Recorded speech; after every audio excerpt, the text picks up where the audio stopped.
raconte qu'elles étaient trois filles d'un même père. La plus jeune était douce et gentille.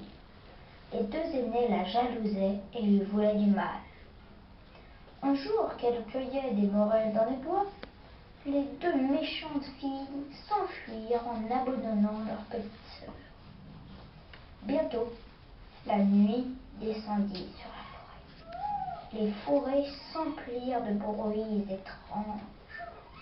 Tout devint obscur. La fillette tremblait de peur. Elle finit pourtant par s'endormir.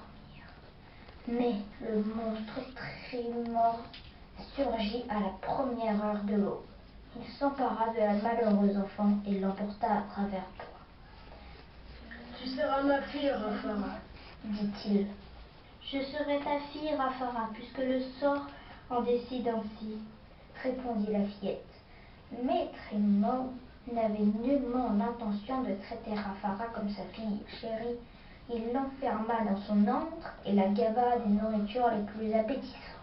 Son projet était de la déguster lorsqu'elle serait bien grasse et dodue. Chaque jour, Trimog partait à la recherche de nourriture en recommandant à Rafara de n'offrir à personne. Et chaque jour, il revenait les bras chargés de mets délicieux pour sa fille. Chaque soir, sous prétexte de l'embrasser comme le ferait un beau-père, il lui sentait les côtes pour savoir s'il serait bientôt à point. Et chaque soir, Rafara le suppliait. Mon bon Trimog, laisse-moi rentrer au village pour rassurer ma famille. Patience, chère petite. Je t'y conduirai bientôt, lui répondait Trimog. Mais c'était au village des morts qu'il avait l'intention de l'emmener. Une nuit, tandis que le monstre ronflait comme 10 soufflets de cochon, une petite souris se glissa sous l'oreiller de Rafara.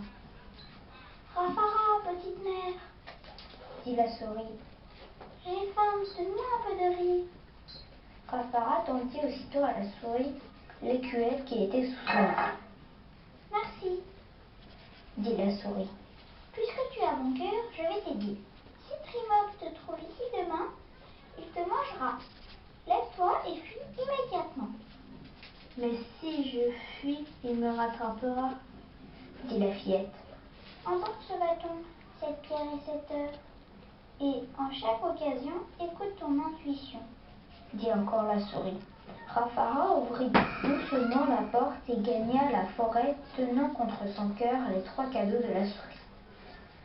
Lorsque Trimog se réveilla et se dirigea vers le lit de bambou où dormait habituellement Rafara, il le trouva ride.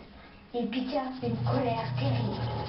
Heureusement que Rafara est déjà loin, se dit la souris qui observait le monstre depuis sa cachette. Mais Trimog avait un flair remarquable. Il eut vite fait de retrouver la trace de la fillette et de la rejoindre car il courait 10 fois plus vite qu'elle. je te tiens, grogna-t-il en levant les bras pour la saisir. Rafara jeta alors le bâton derrière elle en disant « Cher bâton, cadeau de la souris, transforme-toi en lac. » On raconte qu'aussitôt, le bâton se transforma en un lac vaste et profond qui mit la fillette à l'abri du monstre. Mais pas pour longtemps, car Trimog avait une bouche énorme. À chaque gorgée, il avalait le contenu de 1000 jarres. Et quand il fut de nouveau auprès d'elle, la fillette se souvint de la pierre et la jeta en disant « Chère pierre, cadeau de la souris, transforme-toi en forêt. » On raconte qu'aussitôt, une immense forêt se dressa entre Rafara et le monstre. Mais Trimog avait une queue puissante et tranchante comme une hache. Il eut vite fait d'abattre tous les arbres de la forêt pour rattraper la fillette. Rafara jeta alors l'œuf en disant « Cher œuf, cadeau de la souris, transforme-toi en montagne. » On raconte que la fillette se retrouva aussitôt au sommet d'une haute montagne. On raconte aussi que Vovondréo, grand oiseau aux ailes puissantes, passait par là et Rafara l'appela. Vovondréon, gentil oiseau, prends-moi sur ton dos et et ramène-moi dans mon village. Je te promets en récompense des pierres de toutes les couleurs qui feront scintiller ton plumage.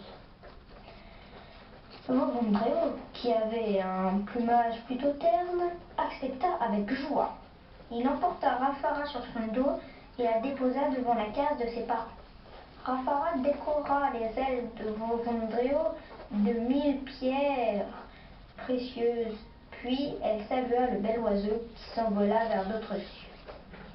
On raconte que le père fut rempli de joie quand il retrouva sa fillette chérie, mais que sa colère fut terrible lorsqu'il apprit que ses deux aînés avaient abandonné leur petite sœur dans la forêt. Il voulut leur couper les mains, mais Rafara le supplia de les épargner.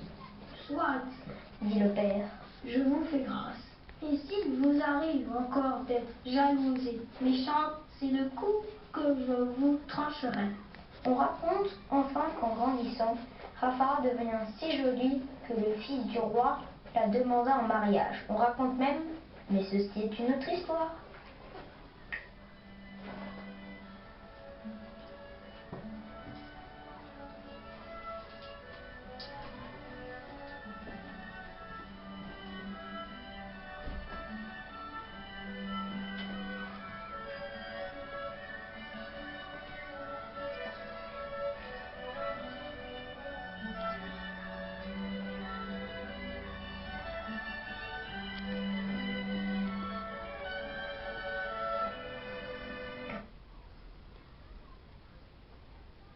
Yanis, et c'était qui d'autre?